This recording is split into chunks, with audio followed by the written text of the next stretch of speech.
Good evening, gearheads. Welcome to Speed City. Feels good to say that. We're not at 5 a.m., 6 a.m. We're at a nice, reasonable 11 p.m. here in Austin, Texas. I still need my pipe and slippers at this time of night, though. Oh man, I don't. I am fired up for the Japanese Grand Prix. This John Massengill, that was Jonathan Green, and we got Les Kaiser in the studio. Yeah, here we go. We're back, and you're back. I don't think you should have taken that seat away last week. That was rude. That was wrong. Yeah. Well, boys, I said it, but I'm excited, and this is, the 16th round of Formula One. God, I can't believe we're already this far in. And hey, we're only 2 away from ours. I know. We're fired up to be here we've in got Austin. some cool stuff. I'm going to tell you about some cool stuff going on that week. Are you in the... I've entered the eating competition. Are you in? Eating? Esports. No, I got something Eating. else going on. Eating. Too. Oh, the barbecue one. Barbecue competition. Oh, barbecue. I Yeah, saw that. yeah. I thought you'd be an Formula entry. barbecue? I thought that's what you'd lost all this weight for. Gee. He's going to get it all back in Formula There One. you go. Ribs. One day. All ribs in one day. Imagine that. That's such a stereotypical Texas thing. We're going to have a barbecue eating contest. No, a real one, too. It's a major league Oh, barbecue. that's right. Major League Eating. I saw that. I was like, what the heck is We got that? some of them in Texas. We got some Major League Eaters.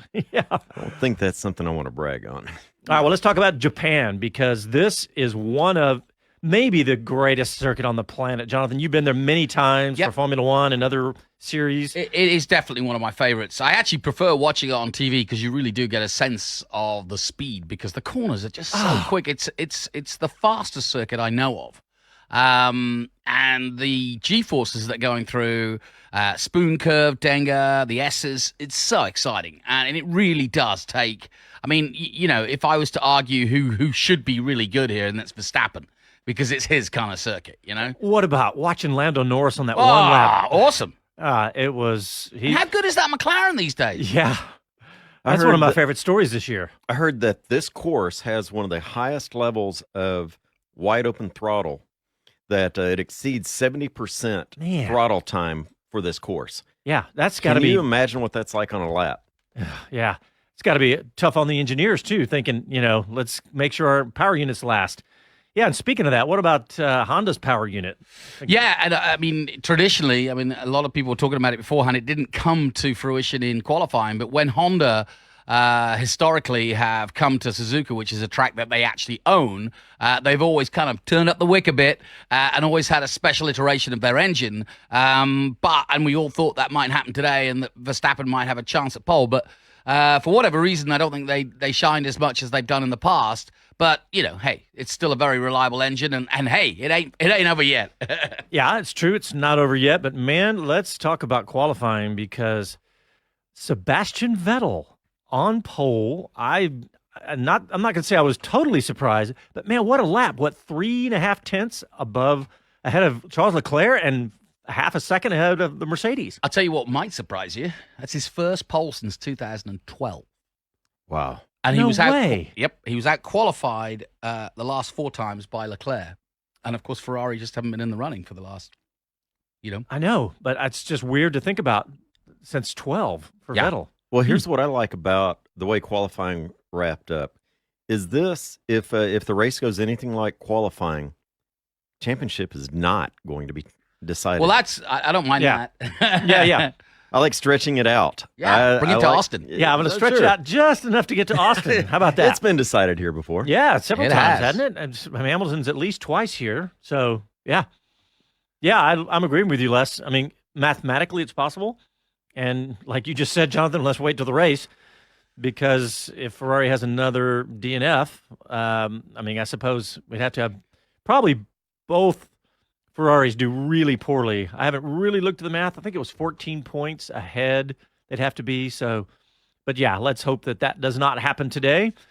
But let's talk about let's finish qualifying. So Sebastian Vettel, and then Charles Leclerc, Valtteri Bottas, Lewis Hamilton. Bottas ahead of Hamilton. That's cool. Yeah, that's rare. Then Max Verstappen in 5th, Alexander Albon in 6th, Carlos Which is Sainz. brilliant. Yeah. Albon's not been here before. And his time, interestingly enough, was identical to Verstappen. But Verstappen starts ahead of him because he did the lap first. Yeah, 127, time. 851. Identical. That's amazing in Q3. And I'll tell you what, to say that Verstappen's been in that car, 3 years, 4 years almost, and Albon just joined the team, very impressive. Yeah. Around this track. Well, that's what Albon needs to keep that seat. Yep. He needs to have races and he's got to stay qualifying on like it. that. But I tell you, I love Lando Norris where he's sitting. Yeah, I love seeing this guy. Yeah, right after Sainz, Lando Norris in 8th, Pierre Gasly 9th, Romain Grosjean, the Haas F1 team, in 10th, and then Giovinazzi, Stroll, Raikkonen, Kvyat, Hulkenberg, Ricciardo was 16th, Perez, George Russell, and then Magnussen and Kubica did not. Well, they both finish. crashed, didn't they? Both crashed, yep. Magnussen claimed it was the wind, and I mean, I say claimed. He said it was the wind. Yeah, I'm pretty sure it was. And it's you could see from the onboard, Karun looked at it, Karun Chandok on Sky looked at it, and you could see he was fighting it as he turned in. And there's definitely a headwind coming into turn one, or coming into the straight. To preface kind of what's going on, so if you didn't know, they had the typhoon come through. Yeah, We forgot to mention that. There was a whole lot of weather, a whole lot of rain, though when you look at the course today, you're going to notice blue skies. There's a pretty substantial amount of wind whipping around. It's throwing some of the drivers off. The amount of rain that fell, they said, actually cleaned the track. It was that severe. And so this is a course, like you said, Jonathan, this is a seasoned course. You're not looking at a green track that hasn't had a lot of running on it. So it's very different than what practice sessions were. Yeah, and I mean, just to kind of also, if you've been living under a rock and you've missed all of this, so they got free practice 1 in and free practice 2.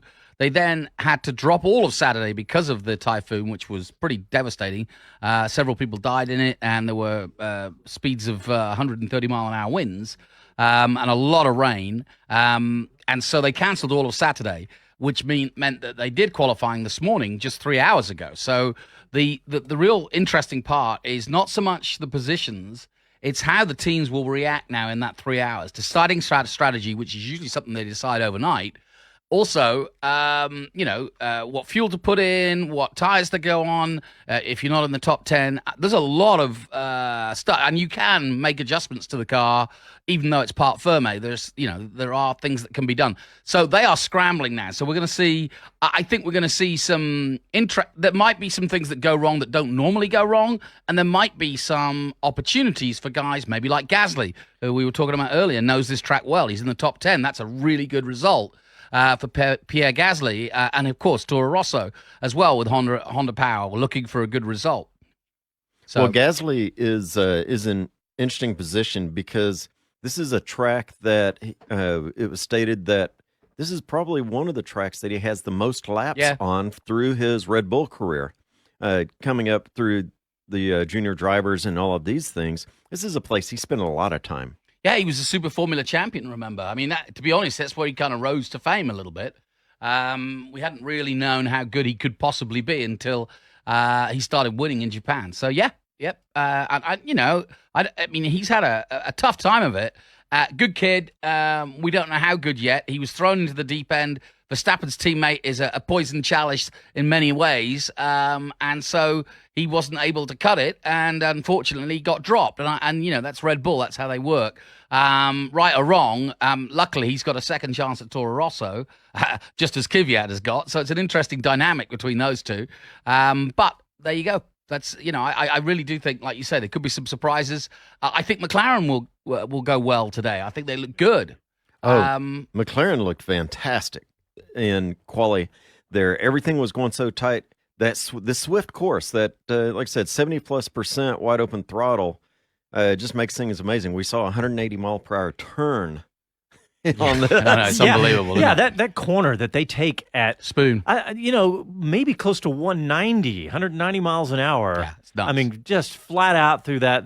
That's crazy. And of course, the only figure 8 course on the calendar. It is, yeah. Yep. I mean, really, really rare all over the world in any kind of circuit. You don't see too many figure 8s. You don't see too many. Period. We're not talking about American stock car figure 8. Yeah. But it really is. I mean, take a close look at the onboards because it really is unique. If you miss qualifying, you're in for a treat. This is a cracking place. Kind of over and under bridging. Yeah, we mentioned the championship. Mercedes could wrap up the Constructors' Championship now. It's getting a bit boring in the Constructors. There's only one real battle, and that's Toro Rosso and Racing Point. They're 3 points between each other. and there's still a chance that Haas could pip Alfa Romeo. They're only 7 points behind them. Yeah, and you know what? Talking about Haas, I was saying, we were watching qualifying together, and I was saying that Haas has looked a little more consistent. They haven't looked terribly fast, but there was a point there when they had completely different setups on the car, right? When Grosjean had the Australia car and Magnussen had the latest car. Well, I think they must have made some adjustments, and the cars seem to be a little closer together, and maybe they've kind of figured something out a little bit. Yeah, Magnussen looked pretty good last weekend, or 2 weekends ago at Russia, and so it is. I'm just hoping that they got it together and can score some points from here on out. I'd love to have them score some points here in Austin. Yeah, well, Grosjean had said there were too many changes thrown at it at one time. And, you get it, whether you're working in the kitchen or working on the car, it's the same thing. You make too many changes, you miss certain things. You don't know which had a direct impact. Yeah, me neither. I just go to the fridge. But I'm serious. Yeah, but you can't stay there, Les. I leave when there's no beer left. Okay, fair enough. Beer. Beer? Someone said beer? Yeah. Well, it's Saturday night, man. It's Saturday night. Live from Austin. Need some good Circle Brew here. But I don't know what I was talking about then. Distracted by beer. Chris was thinking about that time. I'm thinking about a nice cold beer right now. Remember years ago when we were doing the show and Les had a couple of beers? We banned beer him. after. No more My thoughts are. we banned beer after that. No more microphone lube. Hey, I was talking to somebody. I was pointing out those straps they put on the buildings for the hurricane. I mean, for the typhoon. Stop Les getting in the fridge. Yeah. Yeah. Keep the fridge where I expect it to be. Did y'all see those? They were these pretty cool. giant spikes. And I was like, oh my gosh, I didn't even think about those buildings. Those are they're very, very sturdy portable buildings, but they are portable buildings. They probably just did what we do here in Texas, strap down the mobile home. Yeah. I was thinking. That's just take the wheels off, right? Oh, no, we took the wheels off, sold them back. They're $75 a piece. Okay, then. Yeah, but that was amazing, the fact that you take a day out of Formula One's schedule and make all this happen. We turned on the qualifying and it wasn't coming on. We all went. It was actually a cable problem. We thought, oh no, they've had a problem. Well, on a serious side, that was one of the huge undertakings that's happened here, and just give a bit of appreciation. I mean, yes, you're tuning in like 500 million other people to another Grand Prix. It's the 16th, but consider this. In the last 24 hours, 48 hours, FOM, Formula One Management, and Formula One TV have completely dismantled their huge, what used to be called Bakersville, but he's not running it anymore, Eddie Baker. But they dismantled the whole tent system that they run their television from and put it inside the Suzuka building. That means you've got to rewire the whole darn thing. And that's in the middle of a typhoon. Yeah, in the middle of a typhoon. Yeah. And think about it. We were By the way, be careful. We were at Coda last weekend. They're already prepping for Formula One here in Austin. Putting the hospitality up. So think about that. You have to how much of that can you undo and then get back in place in one day, or really less than? Yeah. Unplug and plug back in. That's amazing. It is a phenomenal thing to watch, to see the F1 circus come to a town and get put together. Like I said, we're already seeing the preliminary pieces here at Coda. Yeah, well, it is. I'm super excited for this race. This is one of those ones that I don't know how many is on my bucket list now, but I'd love to go to the Japanese Grand Prix because it looks like watching those cars go through the corners. What's also amazing about it is the Japanese themselves. They are. Yes. I mean, you imagine ACL with 18 boy bands, and imagine the reaction from the crowd, right? One after another. Okay, that's what it's like at the Japanese Grand Prix. They are absolute fanatics, and they stay there all. Okay, but I was asked for an autograph because they're like, "Oh, you're a guy. You're involved in. Yeah, you're involved. You must be famous." But the thing that I loved are the costumes, the hats, all that. And is it true that you wore a samurai suit one time? I did, actually, for ESPN. If you want to look it up, it'll probably be on YouTube somewhere. Oh, no! Oh, mayhem! Yeah, it was a bit. Actually, what was cool is it was Schumacher and Hakkinen going for the title, I think. Or maybe Schumacher and... Schumacher and Villeneuve. And so somebody had these huge rubber heads that were like 10 feet high. So I had this shot of me holding them both back from fighting each other.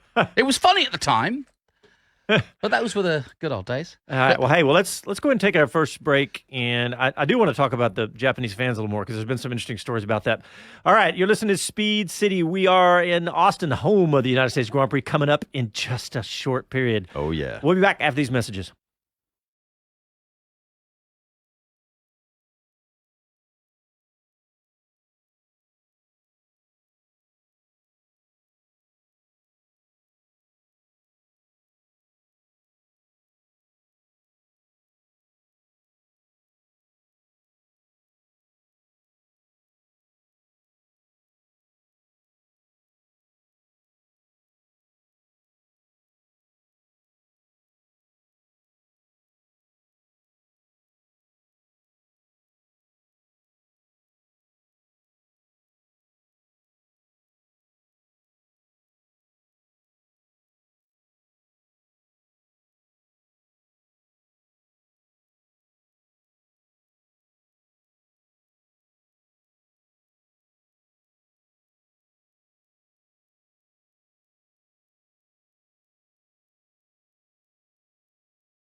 Hi guys, Romain Grosjean from RC1 Team, and this is Speed City. You're listening to Speed City F1 on SiriusXM. All right, we were talking about the Hats off to typhoon. Roman. Yeah, Roman Grosjean. Top 10. Top 10 Q3.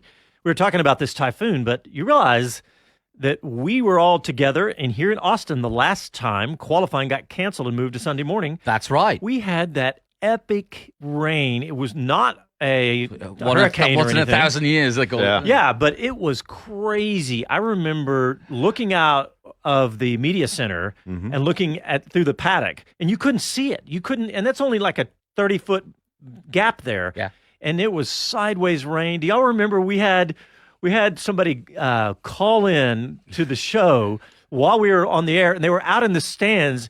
And we, it was radio just calling in, but it reminded me of those CNN hurricane guys are hanging onto a pole, I'm a turn 50. It's a Exactly. little breezy. Yeah, and man, it was. But that whole weekend was crazy. And then, and do you remember? Then we had another huge storm Right a week later after. with tornadoes that blew. Yeah, the that weekend did a lot of damage. yeah, to that the took main down some of the grandstand. walls Yep. and flooded the tunnel. But at Coda. luckily, no one was there. Yeah. I mean, i.e., no one was in the grandstands. But this happens. This is what the third time this has happened at Japan, and there's been a lot of talk of moving it outside of typhoon season. Yeah, and don't forget Japan and weather. '96, the championship. How about Andretti's, the film Rush? That was all about the weather in Japan. So when there is a when there is a storm in Japan, it hits hard. So here we are 43 years later, trying to just sort out and ride out this situation, huh? Yeah, I know, it's just wild. I bet you Mario's laughing.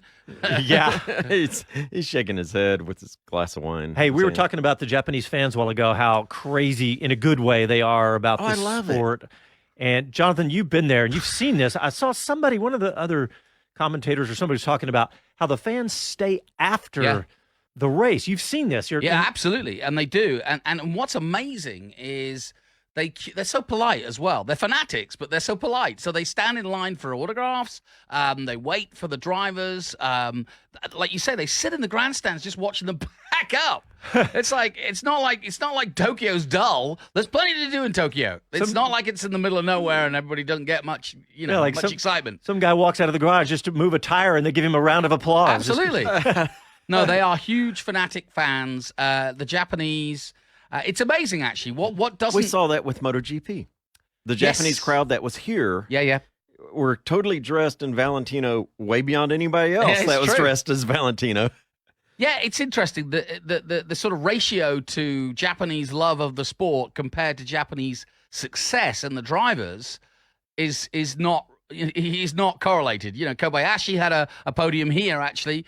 Sato's obviously raced Formula One, but there's not been that many great, Guri Suzuki. There's not been that many great. I really hope that, it will be, we talk about having an American. If there were a Japanese driver that could make it into Formula One and maybe get a Red Bull seat, for example. And by the way, there are several young Honda drivers in Japan. Sato mentioned one to me when he was on the show recently. One of them is actually in Formula 3 at the moment. So watch this space. I think it's Sonoda. I think that's who he mentioned to me. Anyway, there's a few guys coming up. And of course, Super Formula, the sort of the equivalent of Formula 1 in Japan. And I say the equivalent, it's a step down, obviously. But it's pretty close, But it's darn close, yeah. And it's where Gasly's come from. It's where Pat O'Ward is right now. It's where Nick Cassidy from New Zealand, who won the TRS, is. And it's where several drivers have, over the years, come through. Absolutely, Yamamoto, yeah. He looked great on Friday practice. That kind of proves the point. He was top 10 in his first outing. But not just top 10, but right on par with his teammate. That lap time was, considering... Yeah, he's just getting into this car. It's amazing. And then Stoffel Van Dorn, all these guys have, cut their teeth. And further back in the day, Eddie Irvine, got his start effectively in Japan. So it's always been a good breeding ground, but not necessarily for the Japanese. For whatever reason, Japanese drivers have not been able to make that jump to Europe and be comfortable and race well. But that's not to say somebody won't soon. Hey, well, I will say that I believe it was Friday morning I saw Takuma Sato was there in person. Cool. And so it'd be interesting. I can't remember whose garage he was sitting in. Honda's. But he was there. That I can guarantee. Yeah. Probably, but who knows? I think that's cool to see that cross-pollination back from IndyCar. Well, he's been a big integral part in bringing NTT to Indy as well. That's another part of his... and, of course, he's a hero as a Formula One driver, driving for BAT and BAR and so on. So he has a distinguished career in F1. Let's talk about this circuit a little bit more. This is cojones, this circuit. Yeah, that's a great way of describing it. It really is. I was sitting there thinking, what? No, that says it all. Yeah. Everybody knows exactly what you mean. Yeah. Think about it after all the rain, too. There's some runoff areas. You don't want to be out there running off. There's really not much runoff, actually. The thing about this place is it is a classic. It's like a Scalextric circuit. It's the best way I can describe it. Because when you're on the rails, you're on the rails. But when you go off spectacularly. Yeah. And so there's no real margin. And it's flat out, as Les says, for most of the lap. And so that also means there's very little place to overtake. The last corner... the first corner at Suzuka has been infamous in winning world titles. It's always at this time of the year, and often the world championship has come down to Suzuka and has been decided. No one will ever forget Senna Prost when effectively they took each other out 2 years in a row to decide the championship, one way and one way the other. And then, of course, that last chicane, the very slow chicane, is, after one of the fastest corners, is also another great possibility for an overtake, but there's not many. Yeah. The thing that I'm amazed at is this track is coming up on 60 years old. That's amazing, isn't it? And it's 62, And it's still generally, started in 62. And it's still generally the same layout. Yeah. I find that amazing and speaks loads for its original design. Yeah, that's a good point. They built it. They have amazing circuits: Suzuka, Fuji, Montegi. They've got some really, really iconic places. And like I said, they love their racing. Yeah, I was about to ask you about the whole culture of racing. Every country has it. Like, here in America, it's been predominantly NASCAR. Indy and Formula One both are gaining some traction of late. But what about Japan? What about? The interesting part, and this is probably part of why the Japanese haven't been so successful in Formula One as drivers, is it has been over the last century a very insular country. Kept to its own, developed its own, fantastic technology, fantastic cars. But until they started selling those cars abroad and expanding, as we've seen with Nissan and Honda and so on, into a global market, and the Japanese, likewise, they speak a very different language to everybody else. They don't even travel around Asia, or they didn't used to. So they were a very insulated population, but brilliant in their own way. I remember when I first went to Suzuka, we couldn't even rent a car because all the signs were in Japanese. So they wouldn't let you drive a car because they knew that you would make mistakes and that you wouldn't know what the speed limit was or what they were trying to tell you. Talk about mayhem. But so I wasn't too bothered about it. Now, all the train signs, all the road signs, all in English, as well as Japanese, obviously. But it's a much more international and welcoming place now. But I think that was also part of. I mean, look at what they've done in the last 20 years, and look at where Toyota are, look at where Honda are, and look at the success they've had in sports car racing.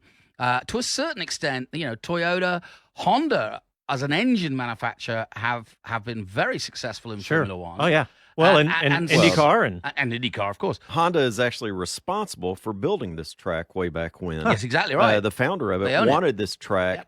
Yep. It was kind of sold as a business decision for testing of their vehicles, and then slid into working to racing as well. To be honest, that actually answers your question better in some ways. The racing fraternity in Japan, very similar to how it is here in America, was based around the automotive industry as test tracks for those huge manufacturers like Toyota, like Kawasaki and Yamaha on the bike side of things. So they've always had this sort of the design and the building of the tracks was mainly for the manufacturers rather than per se international race. Yeah, they weren't looking to have international races, but of course, as it's grown, but they don't have, like in Australia we think of V8 supercars, but they don't have Super Formula. Well, Super GT is massive. I mean, Grand Touring. Come on, Gran Turismo. Look at the popularity of that. That's all Japanese. And how big is Super Formula in Japan? Huge. I mean, Super Formula is not as big as Super GT. Super GT. Okay. That is just rock legend status if you're one of those drivers. And I know Nick Cassidy very well, and he drives in both championships, and it's incredible. You go to a Super GT race, and there is 120,000 people there every weekend. It's pretty cool, and I've done GT races in Aida and Suzuka and Fuji, and there's a really deep. They love the historic cars. Yeah, they race muscle cars. They're real connoisseurs of all things automotive. And because of their attention to detail, I mean, you can go to a pen shop in Japan and be there for 4 hours because it's fascinating. Because they just love the attention to detail. So the car and all forms of it fascinate them. I can't think of any. My son loves the Skyline, Nissan Skyline. Oh, yeah. And they have a big race history, which I didn't know, which he's taught me a lot about.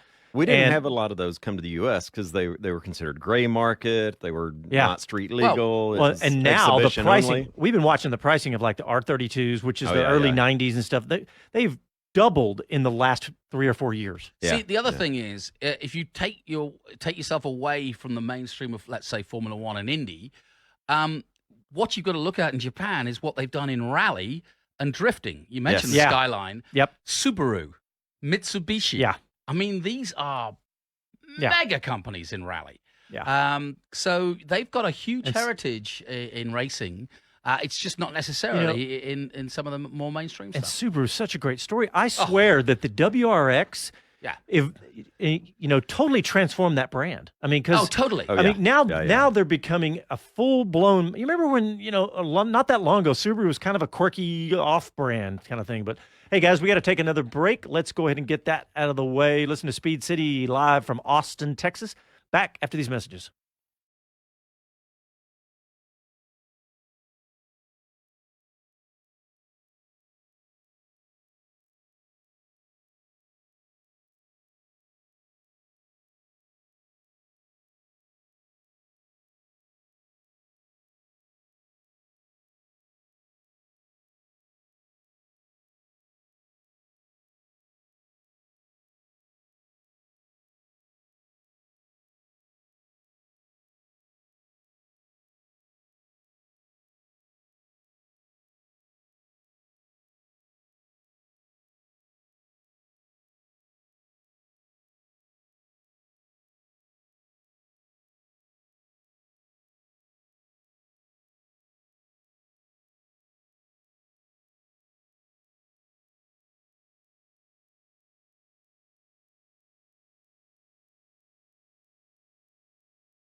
Hello, I'm Jenny Gow from BBC F1. You are listening to Speed City. You're listening to Speed City F1 on SiriusXM. Ah, bless her. She Jenny did a good Gow. job on the podcast. She did. We were. I think that we were talking about before the show, right? The clothing size. Yeah. Where Jenny said she went shopping because her luggage got lost, and she had to buy the largest jeans they had there. She's not. She's And tiny. and it was 28. A 28 waist. So what? At 6'3", I probably couldn't buy a single piece of clothing over there. Hey, we were talking about Japan a while ago, obviously, but I want to. What this reminds me of is how much fun it is in Formula One to have all these different cultures every single week. I mean, I know that that's fundamental, but growing the sport in America, I think some people, especially here in Austin, we see people that are new to the sport, and it's not just about the racing. Of course, No, it's not. That's what we all want, the best racing we can. But it is fascinating to see all these different cultures and how they react to the same thing we do. And Which furthers the whole Elroy thing about how exciting it is to be part of this 22 elitism that is Formula One. I mean, and I don't mean elitism in a bad way. I mean in rarefied air. Yeah. I mean, it's so cool that little old Austin. I mean, we're not New York. We're not San Francisco. It's Austin. And I mean that in the nicest possible way because Austin just isn't well known. And this Formula One thing has put it on the map, and we said it would. I mean, obviously there are other things. ACL's done its bit, and South by Southwest does it. And Austin, in its own way, is a fantastic international city now. But these factors have made Austin so much more of a destination. And like I said, to be part of this fraternity that is Formula One is pretty darn special. I was talking with somebody the other day about this, and I said, none of the places Formula One goes really suck. And I said, but Is that a technical expression? yeah, it is. It's yeah. Come to Formula One. It don't suck. It don't suck That's the new wherever you are. tagline. Yeah, I would. Chase, are you there? Yeah. Hi, Les has got some ideas marketing wise.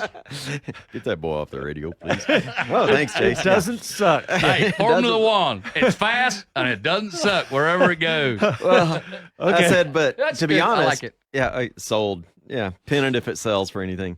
So anyway, so what I really like about it is we're seeing the driver population spread, their nationality. We talked about the Japanese have some coming up. Yep. Americans are, we know we've got a few in the pipeline to get onto the grid. We've got the teams there. It's almost like the Olympics to me, in the spirit of drivers and people from around the world. That's a decent coming analogy. I like together. that. Yeah. And that's what I like is the different ways of approaching the same thing, not only from the team, but the cultures and everything that's going on with each race stop. It does remind me, if you go to a car show, like Cars and Coffee or whatever, and you walk around, you can walk up to a guy who's got his $1 million Ferrari Daytona or $10 million Ferrari Daytona, whatever it is. They're up there now. And wearing his, dressed to the nines, and you can walk up with your beat up Mustang, your 1990. I thought you were going to say your 3.5 million Pagani. Yeah. And he'll still talk to you. But you can, it is a universal language. You always have something to talk about. The guy in the Ferrari will find something he likes about your Mustang. Yeah. And it is a universal language, and we kind of have the same thing in motor racing, and I think there's some of that. I think no question. I think Magnus Walker put it well when he said, this was his religion, or motorsports and cars of all kinds. And he talked about having old Mopars. He had an old Charger. He was showing me pictures of old Mustangs, all these different things. He built a Shelby clone when he couldn't afford a real one. And he goes, every circle you go to has that passionate group, and most circles respect each other's whatever they are, and he enjoys seeing it. Yeah, and there's some rivalries, of course, Well, Camaro versus Mustang or whatever, Well, we Corvette usually versus put 911. the Mustangs on the sidewalk because that's Trans where Am, they end baby. up anyway. Trans Am right there. Yeah, there you go. I just watched a TED Talk with Magnus Walker. Really interesting Is story. he still passionate. That guy, he talks a lot, doesn't he? I keep hearing about this guy, yeah. Ted. Yeah, Ted? he's got a I thought you great meant story. Magnus. You mean Ted? He's Yeah. talking. That's an excellent TED Talks if you want to know the history about how his passion led him Yeah. there. And certainly there was some luck involved, but it was passion there too. All right, well, back to Formula One. I want to talk about Gunther Steiner, not Gene Haas. Gunther, not Gene. I'm not Gene. Yeah, I want to talk about Gunther Steiner because in Russia, we all heard him come on the team radio and completely eviscerate the stewards. Oh, my word. That's a 50 5 minutes to 12, eviscerate. But it's the perfect. Jonathan's looking it up. Maybe you should explain it. Yeah. He just went off on the steward. Okay, he went off. Now you got it. Eviscerate.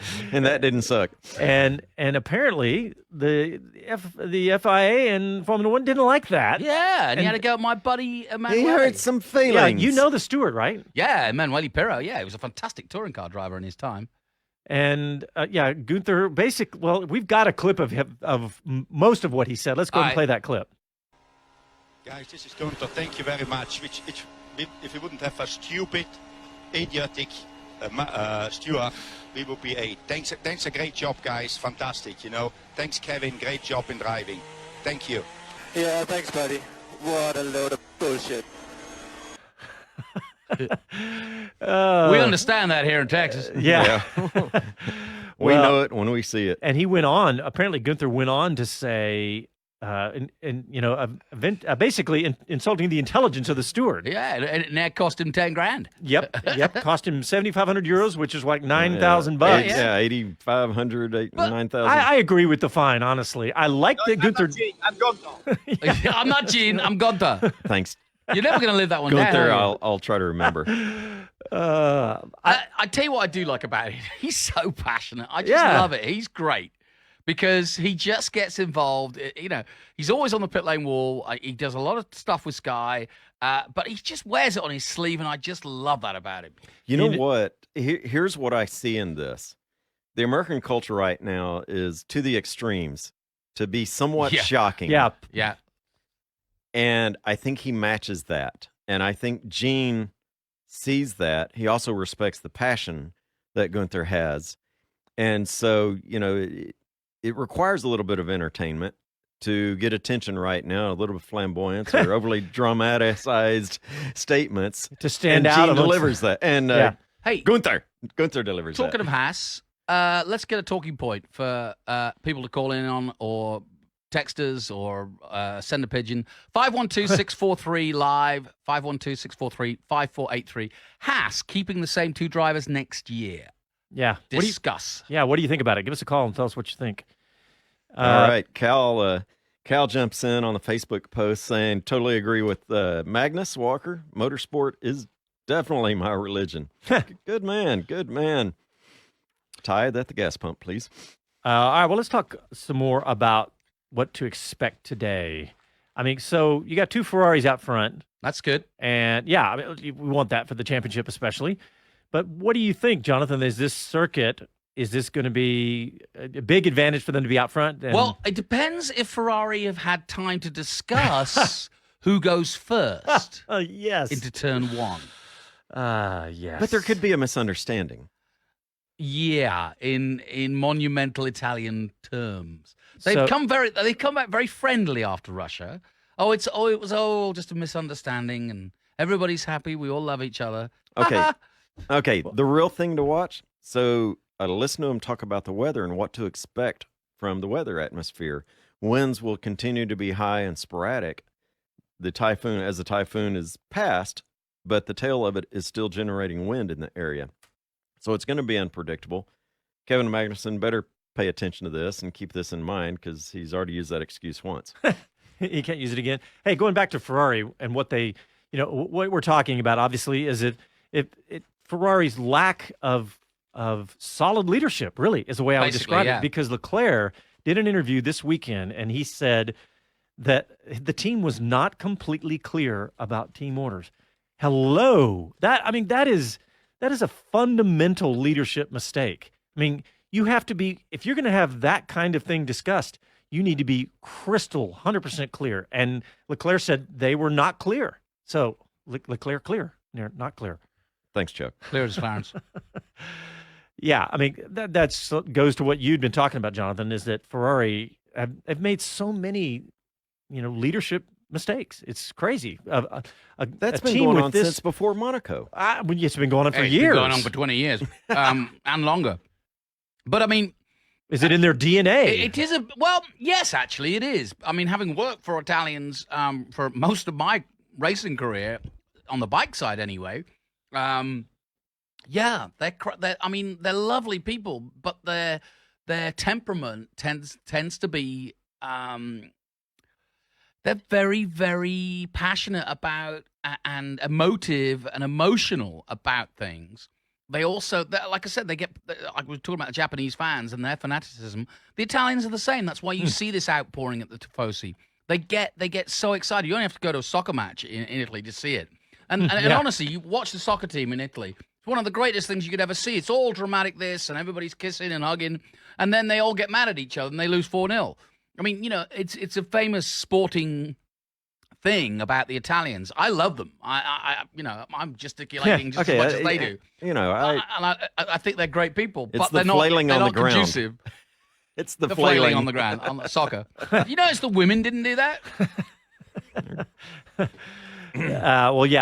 Ferrari can't keep making mistakes like this because, think if there's been so many races, just this year, much less in the last few years, they could have easily won the race without this championship could be on a knife edge were it not for the fact that Ferrari, by their own wrongdoing, not from mechanicals, just poor management, poor pit stops, poor decisions, petulance in some ways, the new guy being faster than the old guy, all the rest of it, have just led to and by the way, they had that period with Schumacher when they totally dominated, and they did do 6 titles in a row. That's the last time it happened, and this is what... what Mercedes do you think was different in the environment and culture? I can tell you exactly what was different.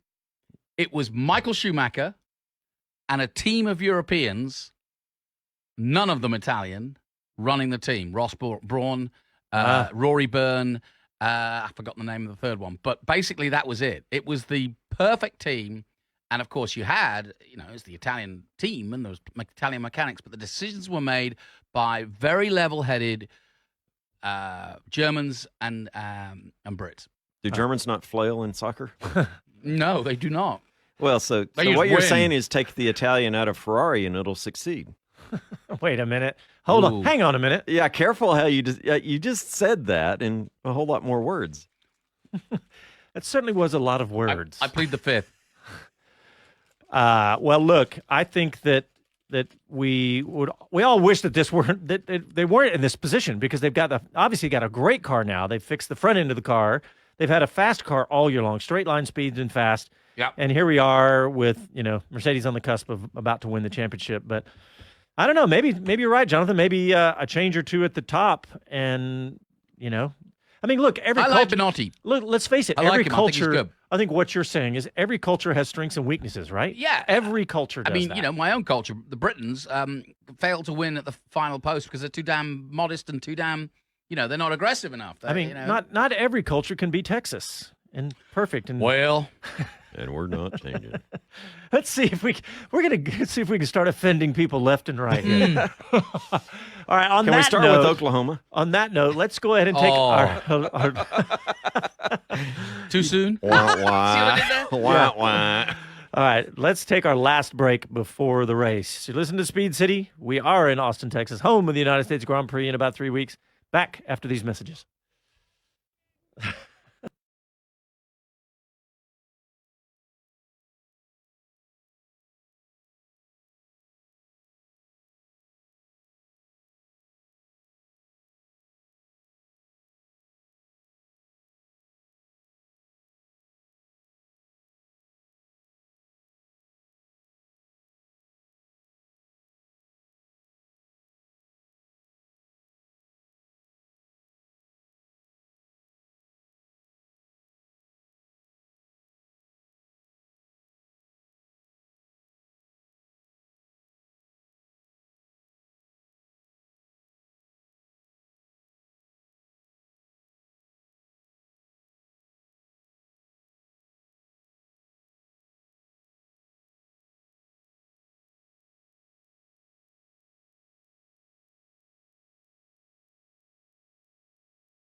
Hello, I'm Felipe Massa, and this is Speed City. You're listening to Speed City F1 on SiriusXM. What a great job by the producer, Casey. I got my headphones cranked all the way up. I love this song. I think I'm turning Japanese. I really Okay, think so. turn down Jonathan's mic, would you? Hey, wake up, America, because the race is in 20 minutes, and you got to stay up a couple more hours. And what about the people in California right now? They are loving this. Yeah. This is perfect Call for them. Call in. No Yeah, kidding, no call kidding. in 512-643-LIVE, 512-643-5483. And the people in Seattle. Yeah. Alrighty. I mean, coast to coast. There's plenty of people up in New York still watching. Heck, you can make your way across to Japan from there. Yeah, you can call in. You can respond to the post on Facebook where we're showing the live feed. I'll keep an eye on that. Somebody Kevin Kelly wants a Subaru Brat back in the business. That sounds good. Yeah. He also With wants the seats in the back. Yeah, facing those? the I've seen other one of those, direction. yeah. Oh, I wanted one of those as a 16-year-old so bad. And then he says also bring on more 34-year-old drivers. I'm game with that. I can do that. Definitely on the bucket list. You're right there. Yeah, But, and reach out on Facebook or Twitter. We're streaming live on both of those. We got the cameras up, so if you can see what male models we are. And Oh, no! Oh, mayhem! Yeah. Here's the Hey, thing. Steven, there's a good one. Yeah, I forgot. This is where Jules Bianchi had his accident in the rain. Man. And Yeah. so have a think about what this race means to Charles Leclerc too, because obviously that was his buddy and mentor. Yeah. So just looking through there, Jack Hicks, motocross legend from Texas, watching it. Thanks, Jack. Cool. Let's see. What else, Jonathan? We were talking about what about, starting from the front row, like Ferrari are, that gives them pretty good odds, right? Yeah, the odds are good, but the goods are odd. Sounds like an engineering school. Yeah. The truth is, Ferrari should have their best opportunity to lock off the start of this race and create the best strategy. They really should. Okay. Because it's a hard place to overtake in the first place. If you get it right and both Ferraris get a good start and Bottas doesn't get amongst them, it's going to be darn difficult for both Bottas and Hamilton to get by. So, yeah, in theory, Ferrari right. should be able to dominate this race. Okay, No one's won from Do you think back. they have a complete understanding of keeping the elbows out, whoever's second to this turn? Yeah. And I do think that there will be, I mean, let's face it, there's only been 3 hours since qualifying. So strategy is not something that springs to mind. You usually have 24 hours to do your strategy, look at the data. There's no time for that now. That's a good point. You got to get on with it. That's a really good point. So I think the team talk will be, okay, Seb, if you have a poor start, let Leclerc go. Don't fight each other for the first corner. But hey, Charles, if Sebastian starts well, get behind him and defend that position to hold our lead. That would be my words to the Ferrari boys. Then we'll sort out strategy after that, because it's really interesting because this is look at the grid. Sebastian Vettel followed by his teammate, Valtteri Bottas followed by his teammate. Verstappen followed by his teammate, and the same is true of McLaren. So each one of those teams can run either different strategies or work with each other to get them further up the field. So, of course, it can go all wrong at the first corner, but it does certainly strategy-wise, when little time to plan it, you've certainly got the teams working in unison there with both of them alongside each other. I think the interesting one is Verstappen and Albon. Yeah. Well, speaking of that, is there any, besides Ferrari with their fast car out front, Mercedes, what other cars and drivers does this track suit well? In a weird way, I'd say Kvyat probably, and Gasly. Obviously, we mentioned that, but well, and that's because Red Bull has used this quite a bit, and this is where a lot of their upcoming drivers came through. Some of the racing series that use this track so much, I think that's big, but. As we talk about that, we saw a driver return to Formula One in Sakon Yamamoto. Yeah. Jonathan, didn't you have some history around some of the GP series coming up near him? Where was his fame? We know he's bounced into F1 and then he retreated, it seemed, or faded away. I think I don't actually know too much about him, actually, but I do think he's what I described earlier. He's one of these guys that is exceedingly quick and typically Japanese, and there is a good life to be had. It's almost like the best way I can compare it is to Joseph Newgarden, to say, hey, I don't want to go to Formula One. I've got a great indie gig here, and I'm enjoying it. And I think that's the case with Super Formula and Super GT. If you get both those, why would you want to go off and live in Europe with a foreign land, funny food, learn a new language, and so on? And so I think that's part of this. Yamamoto is good enough for Formula One. But chooses perhaps not to go. It's a good, that IndyCar comparison is perfect. Yeah. Yeah. And there's a bunch, Rossi and everybody. The stability of being, one step away from Formula One is probably much better than it is in Formula One, as you see. It's a nice life in Japan, too. Yeah. Yeah, he's probably a superstar there. Yeah. Fantastic. Really cool, and it was fun to hear his emotion responses after taking a few laps there. I love that they do that. It goes back to what I was saying earlier about the cultures, bringing in drivers from that country, and they probably didn't even hesitate, knowing his skill and talent, that he could go out there, not crash the car, It's a good PR thing. Yeah, it's great. Well, and I thought it was cool. Karun Shandok went out in the Mercedes last time, was it? Yeah, last week. And so I thought that was cool. I like seeing that, and he spoke for well. a guy that drove Caterham's HSR. What was the team? No, not Marussia. Well, Marussia, he did. He but- drove for them too. But he drove for all the worst teams Yeah. Now, You Karun, mentioned this is going to make it all the way around the track and back to the pit. Yeah, no kidding. You don't have to walk back. What happened to Renault this weekend? good question. Good question, because we're qualified, 7 and 8? Yeah. Yep, 7 and 8. Carlos Sainz and 7. Lando Norris. I mean, we talked about Lando Norris having No. They're down. I'm sorry, Hulkenberg and Ricciardo. Oh, yeah. Renault. Sorry. What am I saying? McLaren. Yeah. Yeah, you're right.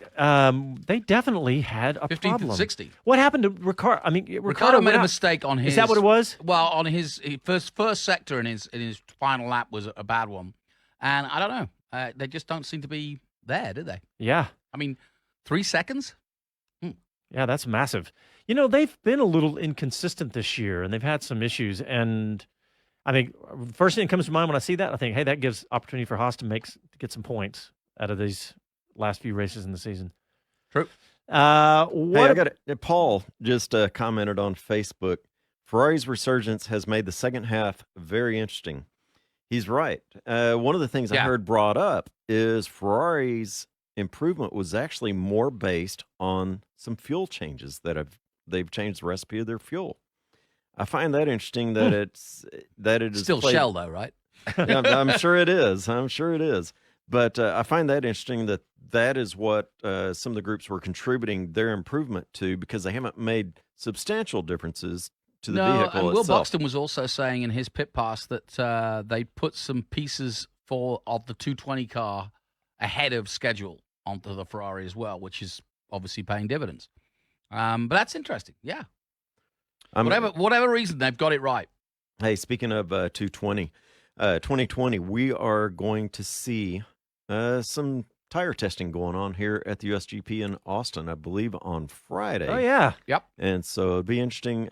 I've got arrangements with Pirelli that we're going to have some tire discussions and try to bring you the latest what's going on with Pirelli, what to look forward for next year. Hey, Haas F1 team just tweeted Grosjean, Magnussen lined up, ready to go. I guess they got all the repairs done to Good, Magnussen's because car. it's almost time. Yeah, I got to say, good. Yeah. And that answers your question about Magnussen. You were worried that they wouldn't get everything fixed. Yeah. I mean, he had a lot of, his whole rear of the car was smashed, but they fixed it up. I mean, he had a big crash if you missed Okay, here's my risk, and I don't want to be a detractor to Haas, but we heard that at Montreal. In fact, I specifically asked Gunther, the car's back together. I'm sure it was Gunther. Yeah. I'm sure. And so this time. But I asked Gunther, I said, the car's back together, all of that. Remember, he remember you had saying that ping pong ball off both sides of the track. And he said, oh, no, Magnussen is a professional. He'll jump right back in and go well.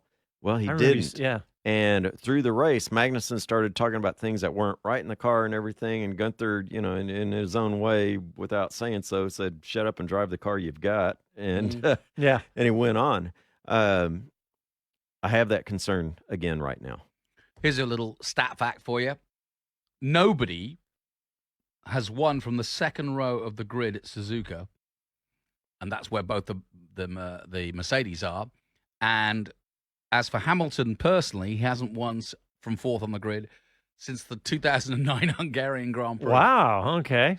So for a guy that's only had 2 DNFs in the last 6 years or something ridiculous, That doesn't bode well, but that doesn't mean anything. You'll be leading the race by the first corner. So, I know. All these stats are fun. I think strategy will be interesting because we may see either one of two things. We may see somebody taking a risk because no one's got a strategy because of the lack of time they've had on track and the lack of time between qualifying and the race, or we may see people taking risks like Ricciardo and Hülkenberg to do something different, especially as we saw in qualifying. If you have an accident, if you have a problem, it's almost guaranteed a red flag or a full course safety. So I think keep your eye out for that potential of changing of strategy and who reacts quickly.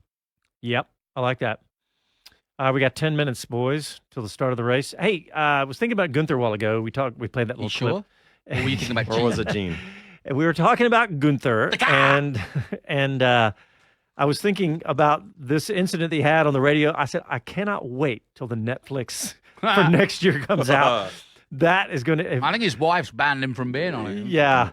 We interviewed him, and he's such a sweet guy. Oh, yeah. And he was embarrassed that he spoke that way. But he obviously, it's not stopping him because he's continuing and doing it even more. But, talking about the Netflix thing, how many times have y'all heard people... We've talked about it earlier in this season, but I just saw, I think it was F1 tweeted out where a fan became a fan because of this Netflix series.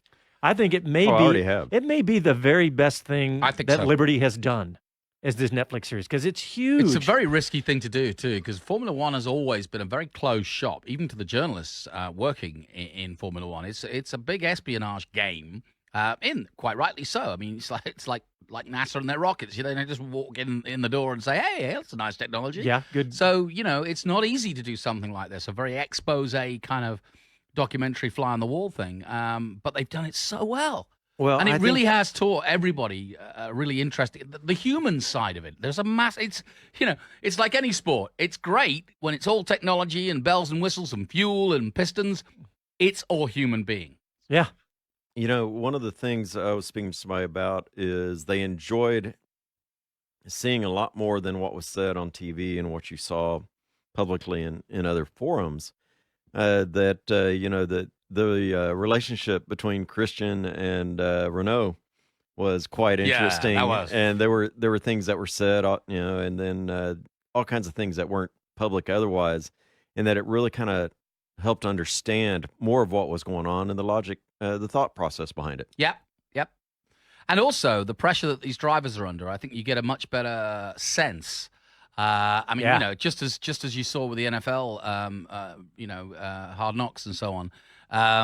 You really do get a sense of what it's like to be in that environment, and that's what I think is so fascinating. I just saw a tweet from Formula One. It said, #StayStrongJapan. We hadn't even talked about the impact. I don't really know. I tried to find more information. It didn't hit them as bad as they thought it might, but there were estimates of 31 inches in certain places. It didn't get a direct hit on Tokyo, which is why we're able to go forward now, and there wasn't massive... The wind in Tokyo wasn't as bad as they thought it would be as well. We were talking about the stabilizers. But there were places in Japan, and Japan's a lot of low-level... a lot of low-level land. It can flood very easily. They have to open some of the dams up and literally force flood places because of the way it's designed. And so, it's a precarious place to be if you're not in the right place in Japan. Well, and you're right. And with some of the winds that they were talking about, one of the things that I saw in the engineering speak was that you consider the wind that is going one direction for you and the way you would set your car up in that direction is 180 degrees off the other way. And so, going extreme on the wing to keep yourself down is suddenly just the opposite when you go the other direction. That is a big balance to managing this, especially with the turns. The figure eight also adds some consideration in the altitude that you'll have in the crossover, the flyover. Yeah, I mean, we may see some strange maneuvers, or not maneuvers, but you might see some guys get it wrong because the wind could change as the race goes on. The after effects of a storm like this is very breezy. That's what they're describing it as. We heard some of the interviews earlier. And that could cause mistakes, especially around some of these very, very fast corners.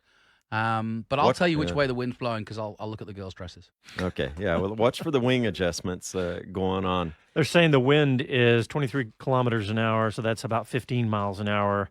Not a huge one, but that's definitely impacting. Did you guys notice that they were putting the miles per hour again back on the World Feed graphics? They've on and off done that. And I saw so many people, there was arguments about it actually. Like, well, we don't need that. It's an old imperial thing. And what I told you this earlier, I couldn't believe it. I didn't realize that in Britain, you guys use miles per hour. I thought we were the only ones left using miles per hour. And maybe you don't get out of Bastrop much, do you? That's true. I don't. There you go. Hey, how many stops do we think on this one? What do you think? That's a good question. I really haven't looked at the. Yeah, I don't. I haven't looked at the stats. I mean, the typical 2. I don't know. I think it's 2, but honestly, with the speed, the high speed turns, I think we're going to see some go 3. Well, they have harder tires this year too. Like I said, with the nature of this track and the lack of runoff, you are going to see any problems, and you're going to see either a virtual or a full course safety, and therefore that changes every strategy out there. All right, we're almost out of time. We're about to go out to the BBC for the play-by-play right here on SiriusXM, but let's do our predictions. Les, you want to start? Hey, I want to see Seb carry it all the way through, be a predictable front to front. So is that your race. head or your heart prediction? I'm going to say both. Yeah, I can see that. And it's funny, now that he's kind of the underdog, I kind of feel that way. But I say, my head says that I'm going to say Vettel as well. But my heart, I don't think he's going to win, but I'd love to see Lando Norris. He is now one of my favorite drivers, if not my favorite. I was about to say, I want to see Lando on the podium. So, I mean, you talk about the pressures and everything. It's like he's unaffected by the pressure of being a Formula One driver. So, all right, we just got a little bit left. Jonathan, what do you think? Yeah, I think Vettel needs a win. He's in a position to win. I think he has shaken himself up a little bit after the Russia debacle. And I think hopefully we'll get the best out of him. And he has a great record here. Yeah. All righty. Let's see. All right, we're going to go out to the race here in the BBC in just about a minute, but I want to make sure that we are going to have our post-race show. It will be late, and if you are still up after the race, come and join us. Let's start an American conversation right here on SiriusXM. All righty. Somebody on Facebook says Sebastian. Exclamation point. Okay, there you go. Write down the phone number, 512-643. Somebody else says Norris to the podium. Well, I'll take Let's do that. Let's do that. Write down the phone number, 512-643-5483, because we want to hear what you have to say after the race. Leclerc in honor of Jules. That'd be a good one. Oh, yeah, that would be. Yeah, good point. All right. Well, thanks for tuning in. And, of course, tune in after the race, and we'll talk to you then. Ciao, y'all.